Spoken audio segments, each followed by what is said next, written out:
What's up, everyone? It's Michael from MMR Productions. I'm here to do my first movie review for you.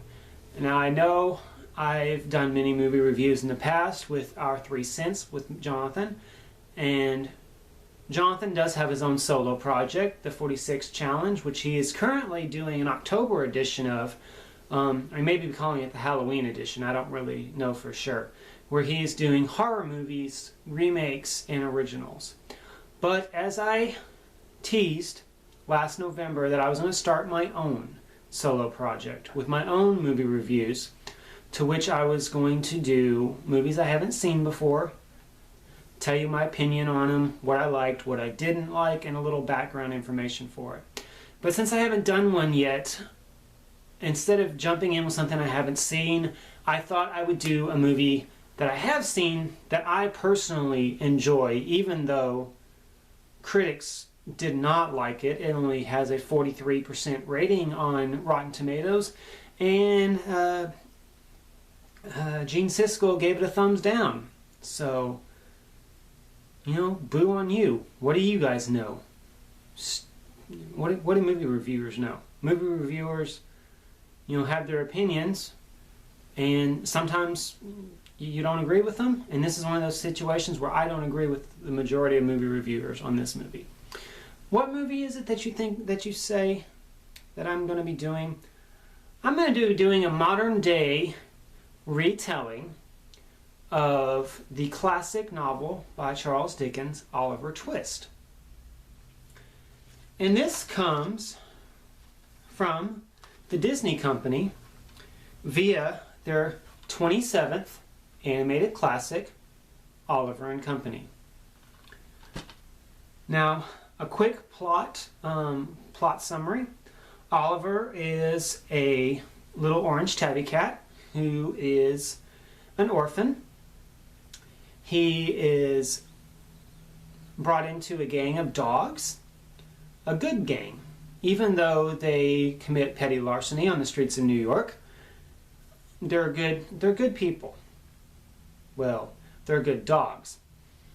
It's a good dog.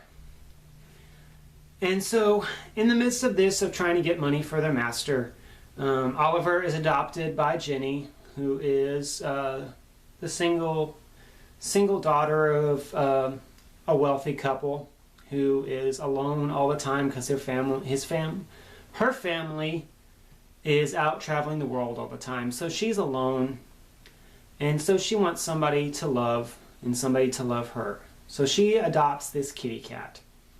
Well, the dogs don't like this one bit because Oliver is family. He's part of the gang. He needs to be with them. He thinks that he, being Oliver, thinks that this is everything he ever wanted, was to be loved and be a part of something. But he doesn't realize until the end that family is more than just friends. It can be someone who loves you as well. And so, long story short, Oliver gets kidnapped. Well, they rescue Oliver. Then Jenny gets kidnapped. They have to go rescue him, and in typical Disney fashion, everything works out in the end. It's a happily ever after, blah, blah, blah, blah, blah. It's the same story that's been told a million times. But I like this movie. Don't get me wrong. I've loved this movie ever since it came out in November of 1988. Like, for the longest time, because I didn't understand about the vault system that Disney has, for the longest time after I saw this movie in the theater, I didn't think that I had really seen it. It never came back out on video until 1996 when it was re-released. So the longest time I thought that I was crazy. I thought that I had dreamed up this movie, dreamed up this story. I keep telling people about this movie. Nobody believes me because they haven't seen it either. And so I thought I was nuts for 8 years. It's a wonder that I turned out as sane as I am now, because if a Disney movie does this to me, imagine what real life tragedies and horrible stuff that actually happens could do. Anyway, It didn't do too well in the box office. Between the two releases, it's only made $74 million. That's for its entire run over the past 25 years. You know, movies nowadays a good movie can make, you know, $74 million in like 3 days, 4 days, something like that. But opening weekend for this movie was only $4 million. And even 25 years ago, $4 million was not a lot of money. The average, I would say, roughly for 25 years ago, good opening weekend is anywhere between 20 and 30 million, which is a low, slow weekend nowadays. So it really didn't do that great. I mean, its biggest weekend was New Year's Eve between '88 and '89, and only made $7 million, or maybe $8 million, something like that. So it didn't do well. It was not a commercial success for Disney, but it was a good movie. I personally enjoyed it. The cast in this movie, we got Joy Lawrence playing Oliver. We have Dodger, which is the main dog in this movie, who basically meets Oliver to begin with and befriends him, is played by Billy Joel. We got a snobby, stuck-up, goody two-shoes, wealthy, socialite poodle, voiced by Bette Midler, but she doesn't show up until about halfway into the movie, and she's the one part of the movie that I didn't really like, and I'll go into that in a few minutes. And probably the scene catcher for any scene that he's in has got to be Cheech Marin, who plays Tito, the Chihuahua, who is hilarious, and who just happens to fall in love with Georgette. So a big giant poodle and a little bitty Chihuahua. I don't see how that would work, but I digress. One thing I really liked about this movie is, for the first time, Disney did not use a fairy tale. They did not rely on magic or mystic qualities. There was no fairy godmothers, there was no spells, there was no magic, there was nothing. It was just real life in a real city, real problems, all real. And to go back to what I didn't like about Georgina, when they introduced her, they tried to throw Disney-esque things into it. It really broke the flow of the movie to see it just break into like song. Now, granted, it is a musical, but song in the way of like Cinderella, when she is first introduced, there was a lot of comparisons that I found between Georgina and Cinderella, not necessarily the character itself, but how she was introduced. And you just have to watch it to really understand it, because I can't explain it well enough to get my point across. It broke the flow of the movie, and it didn't work out. It really, really didn't work. What did work was there was some references to other movies, as I've already mentioned Cinderella. But more direct, on the nose, different references and throwbacks to other movies. There was about four cameos from other movies. Actually, there was 5. There's a portion at the beginning of the movie where Oliver is being chased down an alleyway by a pack of dogs who are trying to eat him. And it's the same pack of wild dogs that is chasing Lady down the alleyway in Lady and the Tramp. Also from Lady and the Tramp, we have Jacques, the Scottish Terrier, who is Lady's friend. We also have Rusty, who is the bloodhound that was Lady's friend. So Lady and the Tramp is represented really well. We also have Peg, which is the Maltese that showed up later in Lady and the Tramp in the Pound. So like, these were not just like dogs that actually looked kind of like them. These were the exact drawings, the exact dogs. We also have Pongo from 101 Dalmatians makes an appearance in this movie. So they really like run out and grab some other characters from different movies, and it was nice to see that 25 years ago they were already doing that. Whereas now, Pixar does it all the time. You actually expect it. You look and you're actually looking for it. But to see it, 25 years ago, them already doing it, it was really, really nice. Another couple of other Disney things that are thrown in there. Fabian, the owner of the gang of dogs, has a Mickey Mouse watch.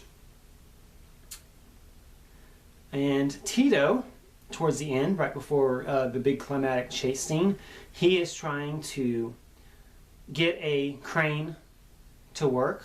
And so he goes up and he's singing Hi Ho from Snow White and the Seven Dwarfs. Nice little touches that I found. It was pretty nice. Some of my favorite lines from this movie, all delivered by Tito.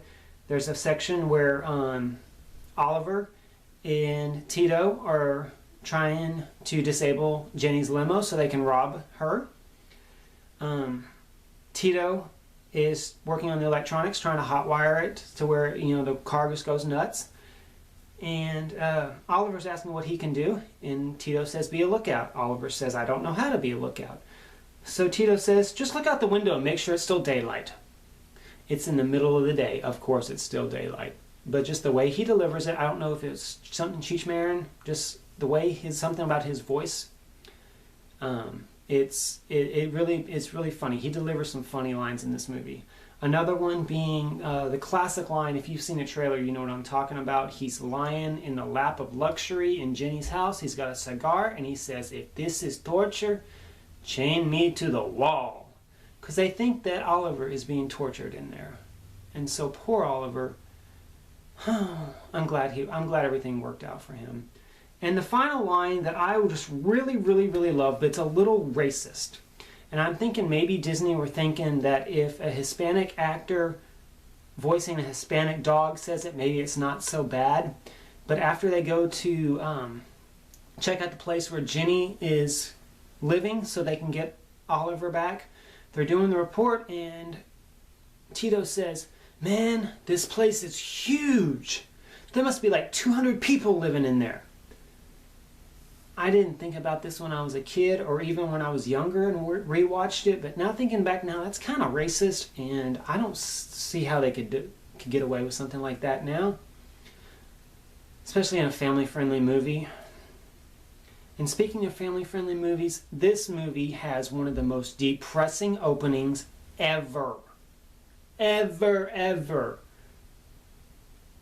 Oliver is with all his little brothers and sisters at the beginning in a box saying, "Kitties need a good home, $5. So, they're being adopted out. Well, Oliver gets to where he's the last one, and he's sitting there in the middle of a rainstorm at night. The sign says, "Good to a home, free to a good home." Free being the point. No longer paying for them. Nobody wanted Oliver. And it was so depressing because I love cats and I have a soft spot for stray cats, wanting to feed them, making sure they're taken care of. I wish I could do more. But I felt so bad. Like, even when I was a kid watching this movie, I felt so terrible that I just wanted I wouldn't say I wanted to cry because I'm a man. But just kidding, I felt so sad. I really, even now, I tear up every time I see that because nobody wants Oliver. But again, like I said, Disney's going to make it okay. Another thing that was kind of shocking in this movie, I even noticed it when I was a kid, was that the ending is violent. It's shocking and violent. The bad guys chasing Fabian and all the gang down a subway line, and they're out on this bridge. The bad guys, Dobermans, fall off the car, get electrocuted on that third rail. They actually showed them getting electrocuted and killed. And then after the good guys leap out of the way to safety, a subway train runs over the bad guy and blows his car up. I had never seen anybody die in a movie before, or specifically a Disney movie. Now, I'd seen death in other movies, don't get me wrong. But in a Disney movie, a Disney animated movie, people don't die. I mean, people just don't die in those movies back then. I mean, unless it was like, you know, Maleficent, and she's a dragon, so it's kind of okay. I don't know, but still, maybe when I was a kid, I was just shocked by that, and I was like, wow, Disney's got some balls on them. Seriously. So to wrap this up, because I'm getting a little long and I need to cut this off in the next few seconds, go check out Oliver and Company. It didn't do well, but it's a good movie. It kind of fell in that awkward space between the great 40 years of Disney classics, where in the 70s and early 80s the Disney movies weren't that good.